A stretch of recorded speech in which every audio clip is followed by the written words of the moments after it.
அதிகாரம் உண்மையில எப்படி வேலை செய்யுது? முடிவுகளை யார் எடுக்கிறா?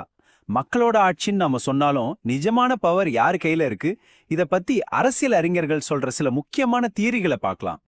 அதிகாரம் எப்படி செயல்படுதுங்கிறத பத்தி ரெண்டு பெரிய பார்வைகள் இருக்கு. ஒன்னு உயர்குடியினர் கோட்பாடு. இது அதிகாரத்தை ஒரு பிரமிட் மாதிரி பாக்குது. உச்சியில கொஞ்சம் பேரு, கீழே கோடிக்கணக்கான மக்கள். இன்னொன்னு பன்மைத்துவ கோட்பாடு. இது அதிகாரத்தை ஒரு மார்க்கெட் மாதிரி பாக்குது. அங்க நிறைய குரூப்ஸ், அதாவது தொழிற்சங்கங்கள், பிசினஸ் ஆர்கனைசேஷன்ஸ், சமூக குழுக்கள்னு எல்லாரும் தங்களோட செல்வாக்குக்காக போட்டி போடுறாங்க. இந்த ரெண்டு பார்வைகளும் டெமோக்ரஸியை பத்தின நம்ம புரிதலையே மாத்திடும். இந்த உயர்குடியினர் கோட்பாட்டை இன்னும் கொஞ்சம் ஆழமா பார்ப்போமா?